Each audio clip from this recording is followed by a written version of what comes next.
हिंदू धर्म ग्रंथों में हर एकादशी का अपना अलग महत्व है। प्रत्येक वर्ष में 24 एकादशियाँ होती हैं।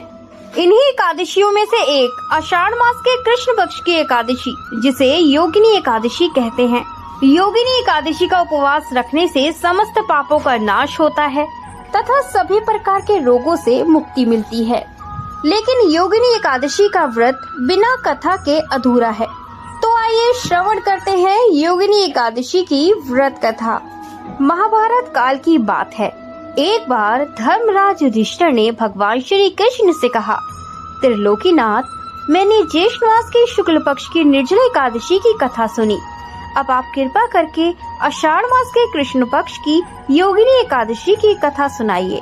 तब भगवान श्री कृष्ण कहते हैं, इस व्रत से सभी पाप नष्ट हो जाते हैं और कुष्ठ रोगों से भी मुक्ति मिलती है। हे धर्मराज, यह एकादशी तीनों लोकों में प्रसिद्ध है।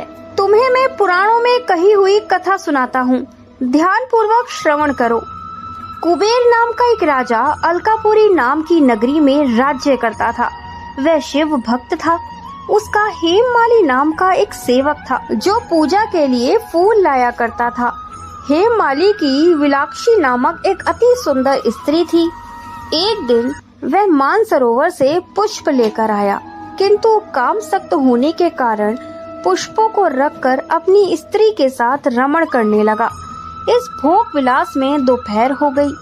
हेममाली की राह देखते देखते जब राजा कुबेर को दोपहर हो गई तो उसने क्रोध पूर्वक अपने सेवकों को आज्ञा दी कि तुम लोग जाकर पता लगाओ कि हेममाली अभी तक पुष्प लेकर क्यों नहीं आया।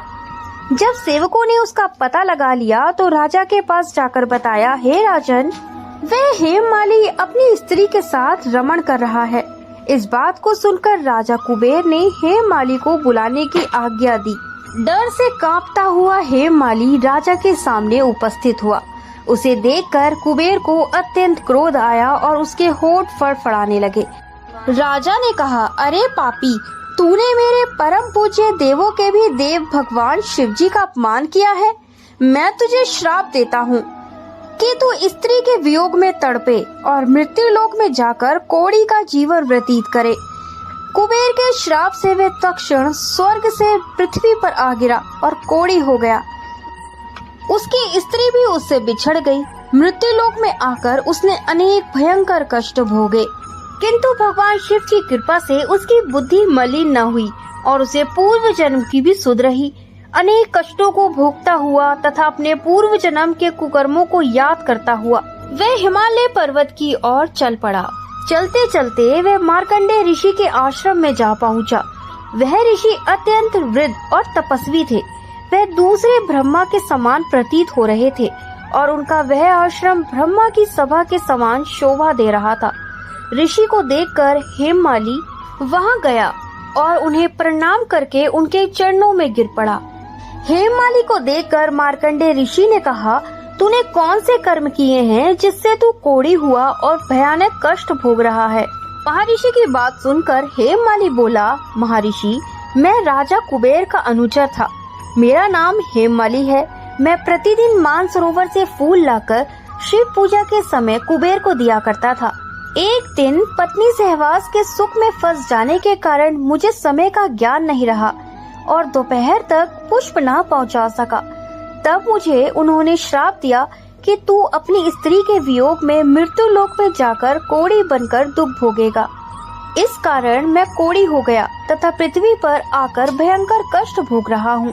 अतः कृपया करके ऐसा कोई उपाय बताएं जिससे मेरी मुक्ति हो।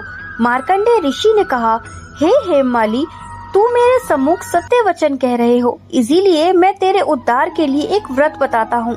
यदि तू आषाढ़ मास के कृष्ण पक्ष की योगिनी एकादशी का विधि पूर्वक व्रत करेगा तो तेरे सभी पाप नष्ट हो जाएंगे। महर्षि के वचन सुनकर हेममाली अत्यंत प्रसन्न हुआ और उनके वचन के अनुसार योगिनी एकादशी का विधि पूर्वक व्रत करने लगा। व्रत के प्रभाव से वह अपने पुराने स्वरूप में आ गया और अपनी स्त्री के साथ सुख पूर्वक रहने लगा।